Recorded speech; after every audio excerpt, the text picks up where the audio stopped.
What's up? What's up? Who y'all got? Mike Tyson, Roy Jones. Who you got? Mike Tyson, Roy Jones. Mike Tyson is a beast. Roy Jones was a beast. You notice how I said was? Well, Mike Tyson is. Mike Tyson still is a beast. So I think I got Mike Tyson in this one. But hey, enough with all small talk. Let it go. Iggovision, we on now. Run the city in the whole town. Darth Vader when I spaced out. I'm in all black, but I drip down. Welcome to Iggovision. I'm your host, Arthur Ego. Today is the Mandalorian's, my Mandalorian review. It is Mandalorian episode 5, chapter 13. Now, I said last time I thought that the last one was the best one, or the most important. I think this was probably the most important. And it starts off with the opening scene. We got Ahsoka just off the bat. We got Ahsoka kicking ass and taking names. You know what I'm saying? They got her like she like a villain or something. Like they got her in the fog. It's like in a foggy little desolate place. Can't really see her. The trees have been all burnt down, I guess, from war or whatnot. And you know she's picking them off one by one. She gets up to the gate of the city and it's like gives them like a couple of days to hand over the city to her or whatnot. And it was pretty good. You know what I'm saying? Rosario Dawson did a good job as Ahsoka. And one thing I want everybody to know, this is the first time we ever saw this version of Ahsoka. And what I mean by that is as far as age and as far as in live person. So we're gonna have to give Rosario Dawson a little time to put her little 2 cents, put her little drip on Ahsoka. We had Ahsoka back when she was little during the Clone Wars. Then you had Ahsoka during the Rebels, which was right before the events of episode 4. So this is the first time we get to see Ahsoka, right after the events of episode 6. And what was cool about this Ahsoka was she's wearing the same outfit that she was wearing in Rebels. At the end of Rebels, when her and Sabine went to go look for Ezra, she's wearing the same thing, and I thought that was real cool. Like I say, Dave Filoni, Jon Favreau, them boys doing a really, really spicy job with that now. They doing a real good job with that. So that's what's up. I really love the episode. I'm not going to do a full breakdown like I usually do. Just kind of give some detailed points real quick. And a couple of things I want to point out. First thing is something. This is why I said this episode was so important, because we finally got Baby Yoda's name, and his name is Grogu. Y'all know I'm bad with names, but it's something like that. And basically, he was saved from the Jedi Temple during Order 66. Now we'll probably find out more about what he's been doing a little bit later. But so we know that he was at the Jedi Temple. He knew Yoda, he knew everybody, and him and Ahsoka were able to communicate through the Force, like through their mind or whatnot, and she was able to get all the information from him. She says she'd train him if Mando would do a job for her.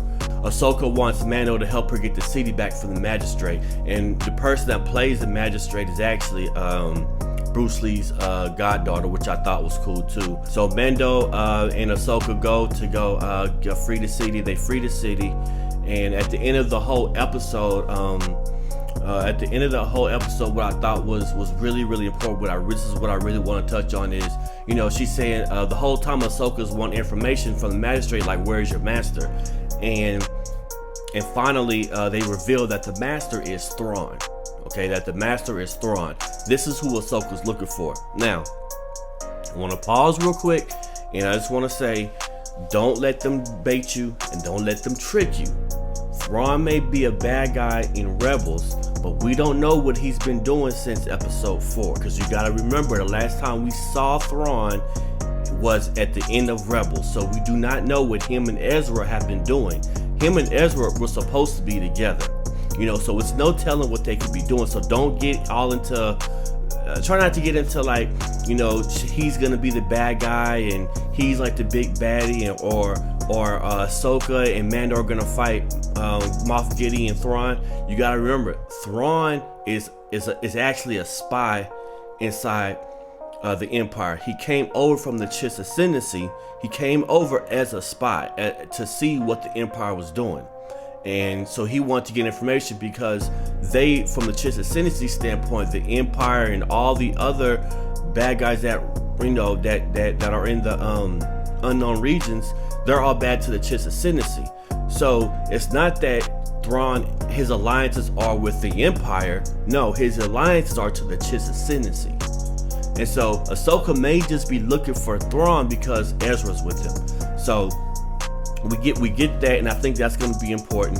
The next part that I really thought was really important was Tython. So Ahsoka at the end of the episode says she can't train Gorgo. She said I can't train him because he has an attachment to Mando, and we know what happens when you have attachments as a Jedi. You become Darth Vader all of a sudden, you know. So she's like, no, I can't train him, but you could take him to Tython. Now, why Tython is important is because because this is basically where the Jedi and the Force, it kind of all evolved and kind of started from, and this is something that they brought over from Legends. They're bringing it over into canon, and I want us to be kind of careful about this because I really think what Disney's doing is basically setting up the High Republic. I think this is all a setup for the High Republic. You know, you bring in Tython, that planet, so that planet is now canon, and so there's a lot of events that happen from the time that the Jedi were formed to the time now. So I think it's going to be a blending of like I said, of Star Wars Rebels, High Republic. This is Disney making their Marvel universe. They're piecing it all together, and I guess watch from 5 years from now, it's all going to become important. Tython is also important to me because I love Bane, Darth Bane, the creator of the Ruler 2. It was mentioned, that planet was mentioned in his book. So hopefully, like they've been talking for years, that they may do a Darth Bane kind of thing. Hopefully they do. Hopefully they don't. I don't. No. Hopefully they do. Not hopefully they do. They don't. But hopefully they do. I'm skipping over my words, y'all. But I'm just so happy about Bane. I'm so happy about the episode. I'm happy about the way that the Mandalorian is going. So if you like this video, if you enjoyed all the content, if you want to be a part of the Iggoverse, what you have to do, family, is you got to like, share, subscribe, comment. Okay, you don't have to do actually all that. I don't know why I keep saying that, but you actually do have to subscribe and hit the notification bell and, you know, all that good stuff. I only got 20 subscribers, so y'all need to come on with it, all right? Y'all need to tell somebody. Y'all need to subscribe and say, hey, this guy, he's delivering the Star Wars information differently than everybody else, but hey, y'all know what it is.